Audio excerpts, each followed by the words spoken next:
Kashi news channel, सच है तो बोलेगा। दीपावली के दौरान जमकर हुई आतिशबाजी ने काशी नगरी की हवा को खराब कर दिया। शहर में एयर क्वालिटी इंडेक्स 160 के पार पहुंच गया, जिसमें अर्दली बाजार सबसे ज्यादा प्रदूषित क्षेत्र रहा। इसके बाद लंका, बेलूपुर और रामनगर में भी हवा की गुणवत्ता खराब दर्ज की गई है। स्वास्थ्य विशेषज्ञों ने लोगों को सलाह दी है कि इन क्षेत्रों में निकलने से पहले मास्क और चश्मा जरूर पहनें। खासतौर पर हृदय रोग और दमा के मरीजों को सावधानी बरतने की हिदायत दी गई है। बीएचयू के विभागाध्यक्ष प्रोफेसर डॉक्टर आरपी मौर्य ने बताया कि दीपावली के बाद वातावरण में प्रदूषण का स्तर तेजी से बढ़ा है। कुछ क्षेत्रों में AQI 220 से 250 तक पहुंच गया है। ठंड के मौसम और नमी के कारण प्रदूषक तत्व हवा में निलंबित रहते हैं, जो आसानी से खत्म नहीं होते। आतिशबाजी से निकलने वाले गंधक, कार्बाइड और अन्य रसायनों ने सांस, त्वचा और आंखों पर बुरा असर डाला है। डॉक्टर मौर्य ने बताया कि आतिशबाजी के कारण आंखों में जलन, खुजली, लालिमा और पानी आने की शिकायतें बढ़ी हैं। कार्बाइड बमों से कई मरीजों की आंखों में चोटें आई, जिनमें कुछ की कार्निया प्रभावित हुई और दृष्टिहीनता का खतरा बढ़ा। मोतियाबिंद के ऑपरेशन के बाद मरीजों को विशेष सावधानी बरतने की जरूरत है, लेकिन घर से बाहर निकलने पर प्रदूषण से बचाव मुश्किल हो रहा है। इसके अलावा सड़कों पर चल रही खुदाई से उड़ने वाली धूल भी प्रदूषण को बढ़ा रही है। स्वास्थ्य विशेषज्ञों ने लोगों से अपील की है कि प्रदूषण से बचने के लिए मास्क का उपयोग करें और अनावश्यक रूप से बाहर निकलने से बचें। जैसा कि हम सभी देख रहे हैं कि दीप के त्यौहार, दीपावली के बाद के क्या कॉन्सिक्वेंसेस हैं, क्या असर है हमारे पर्यावरण में, हमारे समाज में, हमारे व्यक्तियों में और पशु जानवर सभी में, पक्षियों में, तो ये देखने को यही मिल रहा है कि वातावरण में प्रदूषण बहुत तेज़ी से बढ़ा है। जो प्रदूषण का सूचांक है वो काफ़ी बढ़ गया है, 220, 250, किसी किसी एरिया में तो और ज़्यादा है। उसका वजह यही है कि एक तो अब ठंडी का मौसम शुरू हो रहा है, वातावरण में नमी है, थोड़े से ओस की भी मात्रा बढ़ रही है। उसी में जो वायु प्रदूषण के कण हैं, पार्टिकुलेट, वो सस्पेंडेड हैं, वो वातावरण में फैले हुए हैं और वो समाप्त नहीं होते हैं। देखिए जगह जगह खुदाई हुई है तो वहाँ धूल के कण हैं।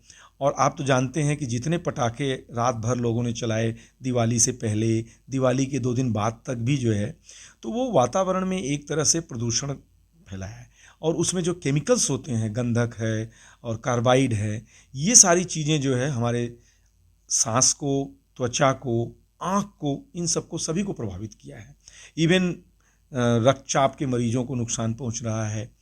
आँखों के अंदर जलन, क्योंकि ये पार्टिकल्स आँख में जाके केमिकल रिएक्शन करते हैं, एलर्जी फैलती है, उससे आँखों में खुजली होना, आँख का लाल हो जाना, आँख से पानी आना, इसकी शिकायत खूब हो रही है। मरीज आ भी रहे हैं।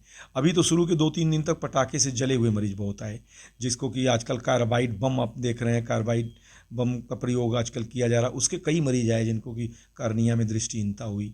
उसके अलावा जो पेशेंट्स हैं वो देखा गया है कि उनकी आँख में जलन, पानी आ रहा है। विशेष करके सावधानी भी या समस्या उनको ज़्यादा हुई जिनका मोतियाबिंद का ऑपरेशन हुआ है। बहुत ज़्यादा है, देख रहे हैं। नहीं, देखिए ये खुशियों का माहौल है, चूँकि दीपावली पर्व बीता है। हमारे हिंदुत्व के लिए एक अहम दिन होता है दीपावली। तो ठीक है, आतिशबाजी जो हो रहा है, आतिशबाजी हो रहा है तो प्रदूषण होना स्वाभाविक सी बात है। मैं इस पर यही कहूँगा कि देश में जो नागरिक दमा से, खांसी से या कुछ ऐसी बीमारियों से जूझ रहे हैं जिसके वजह से इस प्रदूषण के होने की वजह से उनके स्वास्थ्य पे हानिकारक असर पड़ सकता है, उनको मैं यही कहूँगा कि थोड़ा सा बच के रहें, थोड़ा सा सावधानी बरतें, कोशिश करें कि घरों के अंदर रहें, ज़रूरत हो तभी निकलें। निसंदेह कुछ खुशियों में लोग शामिल हुए, चूँकि ये पर्व ऐसा था, त्यौहार, दिवाली का त्यौहार, जिसमें राजा राम 5 वर्षों बाद हमारा अयोध्या में मंदिर बना, तो लोग खुशियों का थोड़ा, योगी आदित्यनाथ ने भी मुझे बताया कि वहाँ दिया इस समय 40 लाख दिया जलना है, तो कुछ प्रदूषण बढ़ी हो गई। लेकिन इसके साथ साथ हम ये भी कहते हैं कि जो हमारे देश में वरिष्ठ नागरिक हों, छोटे बड़े जो भी हों, अगर किसी बीमारी से अगर वो ग्रसित हैं तो निस्संदेह थोड़ा मास्क लगाएं, घर में रहें, परहेज करें बाहर से। कुछ पॉल्यूशन जरूर गड़बड़ हुआ है और उसके साथ साथ गाड़ियों का भी पॉल्यूशन है, आतिशबाजी का ही नहीं है, गाड़ी का है, धुआं है, कहीं पराली जला है। निसंदेह थोड़ा मौसम और उसके लेकर के गड़बड़ी हुई है और चाहते हैं कि जो भी पेशेंट हों, या दिल के पेशेंट हों या दमे के पेशेंट हों, मास्क लगाएं, घर में रहें, परहेज करें और इससे बचें। थोड़ा सा कठिनाई ज़रूर है, लेकिन ये भी निकल रहा है तो निकल ही जाएगा।